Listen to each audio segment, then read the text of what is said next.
ഇറാനിൽ നിന്നുള്ള ഇന്ത്യക്കാരുടെ ആദ്യ സംഘം തിരിച്ചെത്തി. ഡൽഹിയിലെ ഇന്ദിരാഗാന്ധി അന്താരാഷ്ട്ര വിമാനത്താവളത്തിലാണ് വിദ്യാർത്ഥികൾ ഉൾപ്പെടുന്ന സംഘം എത്തിയത്.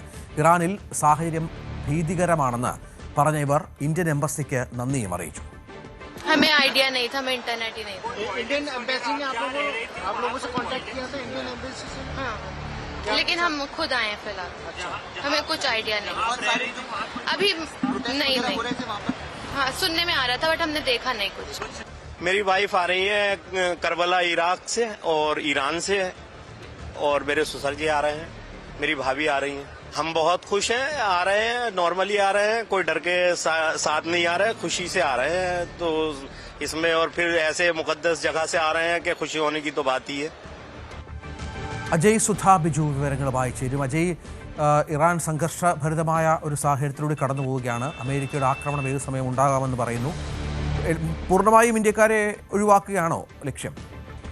നിലവിൽ രാജ്യത്തുള്ള എല്ലാ പൗരന്മാരോടും ഇറാൻ വിടണം എന്ന് തന്നെയാണ് ഇന്ത്യ കർശന നിർദ്ദേശം നൽകിയിട്ടുള്ളത്.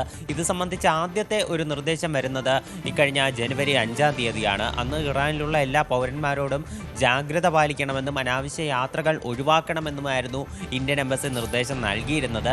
എന്നാൽ ഈ കലാപങ്ങൾ അത് കൂടുതൽ കലുഷിതമായതോടെയാണ് ഇത് കൂടുതൽ കടുപ്പിക്കുകയും എല്ലാ പൗരന്മാരോടും ഉടൻ രാജ്യം വിടണമെന്ന അറിയിപ്പ് പുറപ്പെടുവിക്കുകയും ചെയ്തത്. നിലവിൽ ഏതാണ്ട് 9,000-ഓളം ഇന്ത്യക്കാർ ഇറാനിൽ ഉണ്ടെന്നാണ് ഇന്ത്യൻ എംബസി വിലയിരുത്തുന്നത്. ഇതിൽ ഭൂരിഭാഗം പേരും ടെഹ്റാനിലും അതുപോലെ തന്നെ മറ്റ് ഇറാനിയൻ നഗരങ്ങളിലും MBBS-ന് പഠിക്കുന്ന വിദ്യാർത്ഥികളാണ്. അതുപോലെ തന്നെ ഇറാനിൽ തീർത്ഥയാത്രയ്ക്കും പിന്നെ ബിസിനസ് ആവശ്യങ്ങൾക്ക് പിന്നെ വിനോദയാത്രയ്ക്കെല്ലാം എത്തിയ ഇന്ത്യക്കാരുണ്ട്. ഇതിൽ ഭൂരിഭാഗം പേരും എംബസിയിൽ രജിസ്റ്റർ ചെയ്തിട്ടുള്ള ആളുകൾ തന്നെയാണ്. അതുകൊണ്ട് തന്നെ ഇവരെ പലരെയും ട്രാക്ക് ചെയ്ത് തിരിച്ചു കൊണ്ടുവരാൻ എംബസി അതിനായിട്ടുള്ള ശ്രമങ്ങൾ നടത്തിക്കൊണ്ടിരിക്കുകയാണ്. ഇനിയും എംബസിയിൽ രജിസ്റ്റർ ചെയ്യാത്ത ഇന്ത്യക്കാരുണ്ടെങ്കിൽ അവർ പെട്ടെന്ന് പരമാവധി നേരത്തെ എംബസിയിൽ രജിസ്റ്റർ ചെയ്യണം എന്നും ഇന്ത്യൻ എംബസി അറിയിച്ചിട്ടുണ്ട്. ഇപ്പോൾ നിലവിൽ കഴിഞ്ഞ ദിവസം തിരിച്ചെത്തിയതിൽ ഭൂരിഭാഗം വിദ്യാർത്ഥികളും നേരത്തെ പറഞ്ഞതുപോലെ MBBS വിദ്യാർത്ഥികളാണ്. അവർ കൂടുതൽ പേരും ജമ്മു കാശ്മീർ സ്വദേശികളുമാണ്. അതുപോലെ തന്നെ ഇനി മറ്റുള്ളവരെയും ഇതേ സമാനമായ രീതിയിൽ തന്നെ തിരിച്ചെത്തിക്കാനുള്ള ശ്രമമാണ് ഇന്ത്യൻ സർക്കാർ നടത്തിക്കൊണ്ടിരിക്കുന്നത്. ഇന്ത്യയുടെ വിദേശകാര്യമന്ത്രിയായിട്ടുള്ള S. ജയശങ്കർ, ഇറാൻ്റെ വിദേശകാര്യമന്ത്രി അബ്ബാസ്, ഇറാൻ വിദേശകാര്യമന്ത്രിയായിട്ടൊക്കെ ഇപ്പോൾ നിലവിൽ സംസാരിച്ചു കൊണ്ടിരിക്കുകയാണ്. അപ്പോൾ എത്രയും വേഗം ഈ നടപടിക്രമങ്ങൾ വേഗത്തിലാക്കാൻ തന്നെയാണ് ഇന്ത്യയുടെ ഭാഗത്തു നിന്നും സമ്മർദ്ദം ചെലുത്തുന്നത്. ഈ വിദ്യാർത്ഥികൾ പറയുന്നത് ഇറാനിൽ സാഹചര്യം അത് ഭീതിജനകം തന്നെയാണ് അവിടെ, എന്നാൽ സർക്കാർ വളരെ സുരക്ഷ ഒരുക്കി എന്നും അവർ പറയുന്നുണ്ട്. അത് ഇറാൻ സർക്കാരിൻ്റെ ഭാഗത്തു നിന്നാണെങ്കിലും ഇന്ത്യൻ എംബസിയുടെ സഹകരണം ആണെങ്കിലും നല്ല രീതിയിൽ ഉണ്ടായെന്ന് ഇവർ വ്യക്തമാക്കുന്നു. അതുപോലെ തന്നെ ഇപ്പോൾ ഇൻ്റർനെറ്റ് ഉൾപ്പെടെ അവിടെ കട്ട് ചെയ്തിരിക്കുന്നതിനാൽ ഈ വിദ്യാർത്ഥികൾ പലർക്കും ഈ സന്ദേശം അയക്കുന്നതിലും ഇവരെ അലേർട്ട് ചെയ്യുന്നതിലും ചില തടസ്സങ്ങൾ നേരിടുന്നുണ്ട്.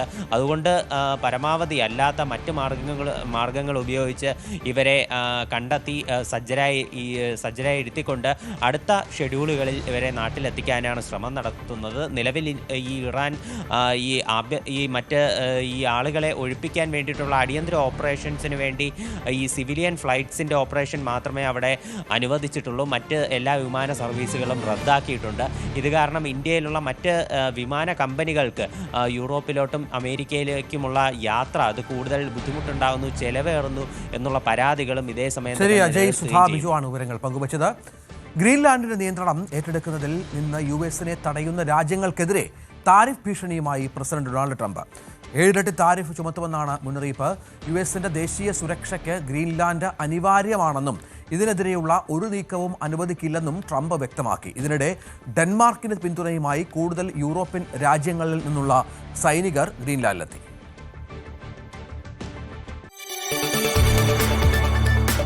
കൂടുതൽ വാർത്തകൾക്ക് News 18 Keralam YouTube channel subscribe ചെയ്യുക.